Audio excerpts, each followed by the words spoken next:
Anne Boleyn, the second wife of King Henry VIII, was executed on the 19th of May 1536 after being found guilty of high treason. Her predecessor, Catherine of Aragon, had died a natural death on the 7th of January 1536, dying away from court due to her banishment following her opposition to the annulment of her marriage to the king. But would Anne Boleyn have fallen in the spring of 1536 if Catherine of Aragon hadn't died that January? What if Catherine had survived that spring, perhaps living a couple more years? What might have happened? Well, that's what I'll be exploring today.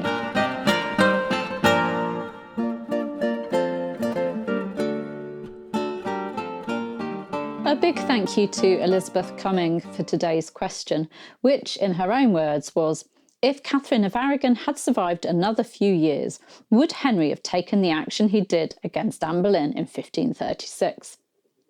The question of whether Henry VIII would have taken the same actions against Anne in 1536 if Catherine of Aragon had survived another few years is obviously a matter of speculation.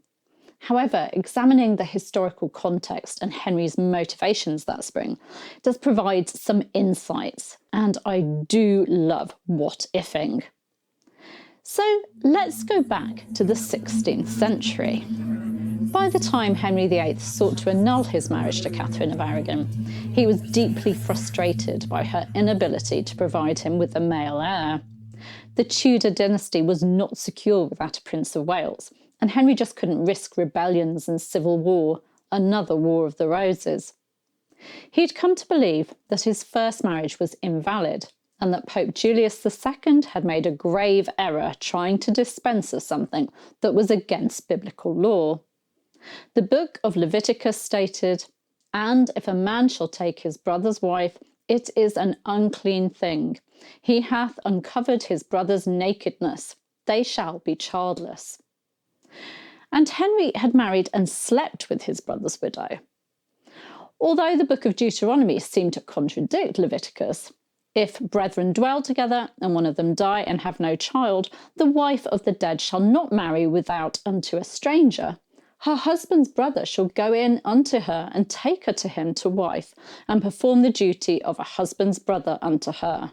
The king was advised that canon law gave the laws of Leviticus precedence over those of Deuteronomy, and Henry VIII saw his lack of a living male heir as proof that the marriage was wrong. Around the same time he decided he had to set Catherine aside, Henry noticed one of his wife's maids of honour, a young woman who stood out from the rest, Anne Boleyn. Anne rebuffed the king's advances, refusing to become his mistress. So Henry decided that instead of marrying some foreign princess, he could make Anne his wife. He'd been stricken with the dart of love, as he described to Anne in a love letter, and he had to make Anne his. Plus, she was considerably younger than Catherine and had the potential of giving him an heir and a spare. He didn't need an illegitimate son. He'd had one of those already. Any further sons needed to be legitimate heirs to the throne. He needed Anne as his wife, not as a mistress. So Henry proposed, and Anne said yes. Henry applied for a dispensation to marry Anne in 1527, and he expected the Pope to quickly grant an annulment of his first marriage. After all, in very recent history, the Pope had allowed Louis XII to set aside his wife after she'd been unable to give him a son. But Catherine opposed the annulment, and she was the aunt of the powerful Holy Roman Emperor Charles V, a man the Pope could not afford to upset. So the Pope stalled, and time ticked on, as did Anne Boleyn's biological clock. To cut a very long story short, it took until 1533 for Henry to get his annulment, 6 long years. Fortunately, Anne was already pregnant by the time they finally had their official wedding ceremony in January 1533. But the baby was a girl. A healthy one, but still a girl. Another pregnancy followed, but failed. And then on the 29th of January, 3 weeks after Catherine of Aragon's death, Anne's third pregnancy ended with her miscarrying a boy. History was repeating itself. The imperial ambassador Eustace Chapuis reported that after her miscarriage, the king scarcely said anything to Anne, except that he saw clearly that God did not wish to give him male children. The king must have been pondering why God had not blessed this marriage. He was God's anointed sovereign. He'd been defender of the faith. What was wrong? It could only be the actual marriage, or Anne. Perhaps it was at this point that the king thought about how the dispensation he'd applied for to marry Anne could have been just as problematic as the one for his marriage to Catherine. He'd married his ex-mistress's sister, after all, and surely that was just as incestuous as marrying his brother's widow.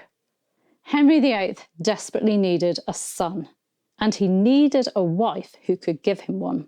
He needed to move on ASAP. Jane Seymour was in the wings, but he needed to marry her, and for that marriage to be 100% legitimate, there could be no question regarding their son's legitimacy. Anne could not be alive. That, I feel, was the primary motive for Anne's execution. There were many other factors, but that was the driving force behind it all, the king's need for a son and heir. But what's that got to do with Elizabeth's question? What's that got to do with Catherine of Aragon? Well, let's bring in the twist. What if Catherine of Aragon had still been alive in spring 1536? Would Henry have risked setting aside Anne, his second wife, for fear of appearing wrong in abandoning his first wife, Catherine, or being expected to return to her? I don't think so. He was a proud man. He couldn't be seen to have been wrong in setting aside his wife of over 20 years for another woman, only for that marriage to fail.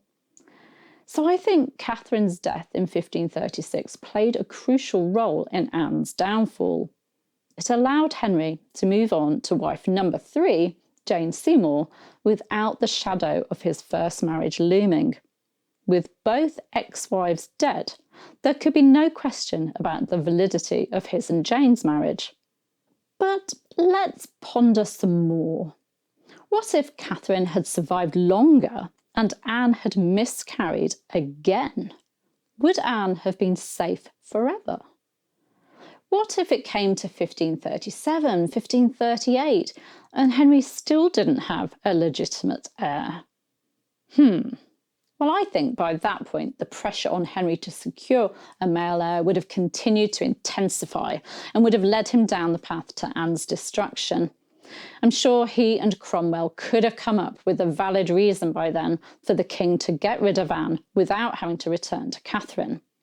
And I'm sure Anne's enemies at court would have helped bring her down. Catherine would have been in her early 50s by then, and Anne would have been about 36, 37.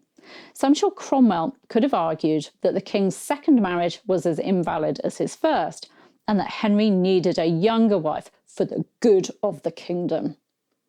But I can imagine Catherine feeling rather vindicated and continuing to be a thorn in Henry's side during his third marriage, though, can't you?